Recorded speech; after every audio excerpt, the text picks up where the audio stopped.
السلام علیکم ورحمۃ اللہ وبرکاتہ۔ معزز سامعین، تصور کیجئے ایک ایسا نوجوان جسے اللہ تعالیٰ نے بے پناہ دولت و ثروت عطا کی ہو، جو اپنی جوانی کی مستیوں میں دنیا کی ہر لذت سے لطف اندوز ہو رہا ہو، جس کی محفلیں ہر لمحہ شراب و شباب، نغموں اور عیش و عشرت سے معمور ہوں، اور جسے نہ کوئی غم ہو، نہ فکر، نہ کوئی دنیاوی پریشانی ہو، نہ آخرت کی کوئی تڑپ۔ ایسا ہی تھا موسیٰ ابن محمد ابن سلیمان الہاشمی، جس کی زندگی ہر لحاظ سے دنیا کی عیش و عشرت میں ڈوبی ہوئی تھی۔ لیکن اچانک ایک رات اس کی زندگی کا وہ لمحہ آتا ہے جب اس کے کانوں میں قرآن کی ایک ایسی آواز گونجتی ہے جو اس کی دنیا کو ہلا کر رکھ دیتی ہے۔ وہی قرآن جس کی تلاوت ایک فقیر کر رہا تھا، اس کے دل پر یوں اثر کرتی ہے کہ دنیا کی رنگینیاں اور محلات سب بے معنی ہو جاتے ہیں۔ وہی شخص جو کل تک اپنے نفس کی خواہشات کا غلام تھا، آج اللہ کے سامنے گڑ گڑا کر توبہ کرنے والا بن جاتا ہے۔ یہ وہ داستان ہے جو دلوں کو جھنجھوڑ کر رکھ دے گی، جو نہ صرف توبہ کی عظمت کو واضح کرتی ہے بلکہ انسان کی زندگی میں قرآن کی طاقت کو بھی بیان کرتی ہے۔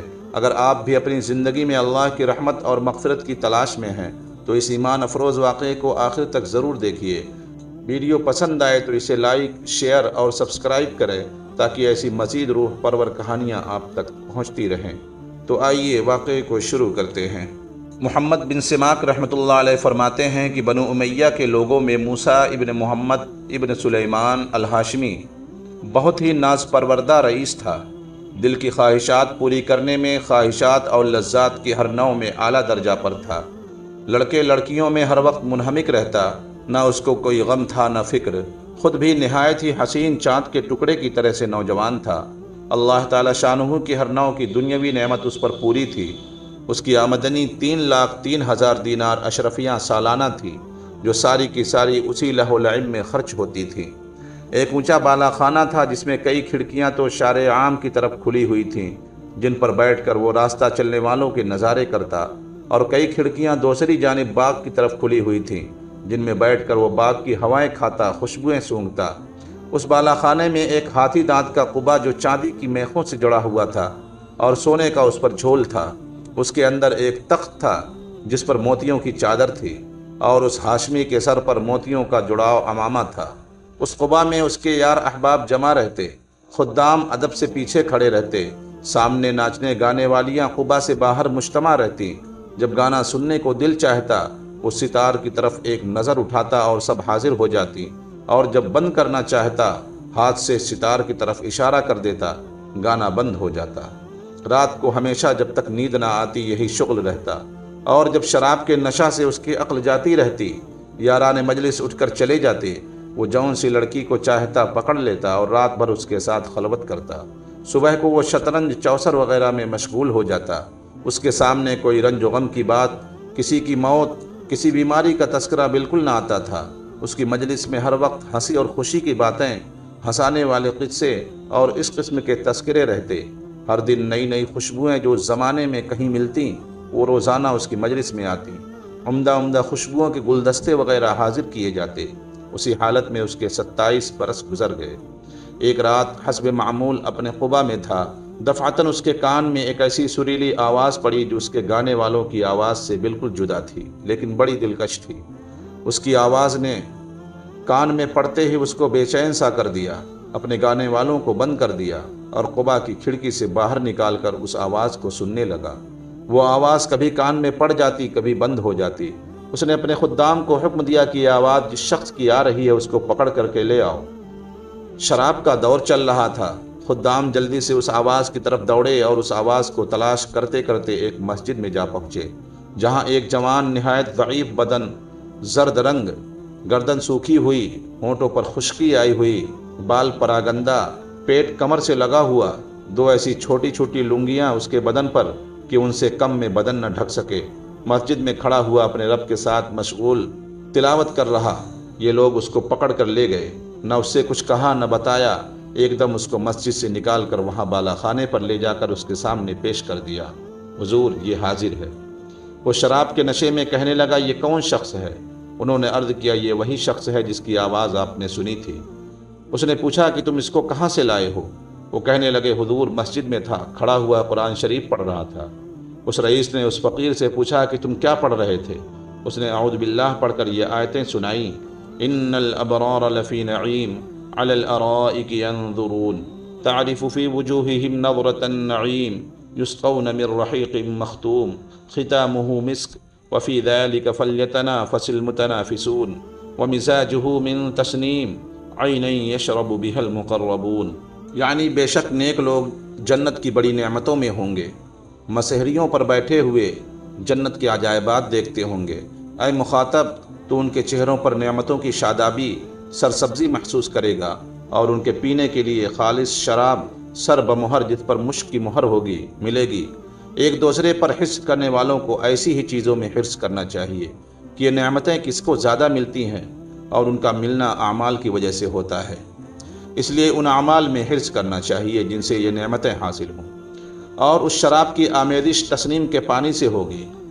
شراب میں کوئی چیز ملائی جاتی ہے تو اس سے اس کا جوش زیادہ ہوتا ہے، اور وہ تسنیم جنت کا ایک ایسا چشمہ ہے جس سے مقرب لوگ پانی پیتے ہیں، یعنی اس چشمہ کا پانی مقرب لوگوں کو تو خالص ملے گا، اور نیک لوگوں کے شراب میں اس میں تھوڑا سا ملا دیا جائے گا۔ یہ تو انجام ہے متقی لوگوں کا، اور کافروں کا انجام دوزخ ہے۔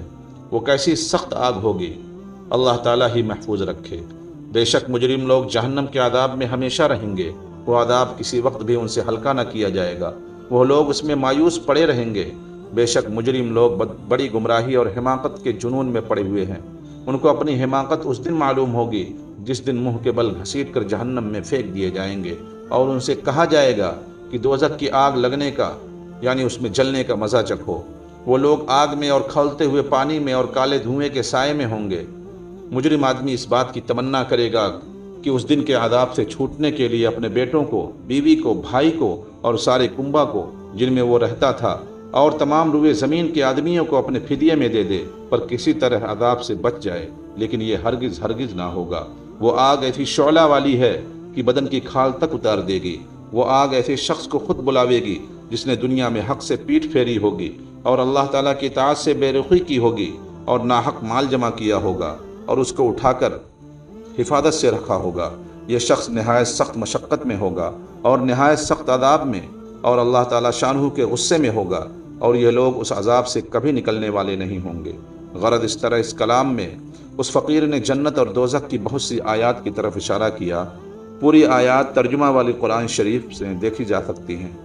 وہ ہاشمی رئیس فقیر کا کلام سن کر اپنی جگہ سے اٹھا اور فقیر سے معانقہ کیا، اور خوب چلا کر رویا، اور اپنے سب اہل مجلس کو کہہ دیا کہ تم سب چلے جاؤ، اور فقیر کو ساتھ لے کر صحن میں چلا گیا، اور ایک بوریے پر بیٹھ گیا، اور اپنی جوانی پر نوحہ کرتا رہا، اپنی حالت پر روتا رہا، اور فقیر اس کو نصیحت کرتا رہا یہاں تک کہ صبح ہو گئی۔ اس نے اپنے سب گناہوں سے اول فقیر کے سامنے توبہ کی، اور اللہ تعالیٰ شانہ سے عہد کیا کہ آئندہ کبھی کوئی گناہ نہ کرے گا۔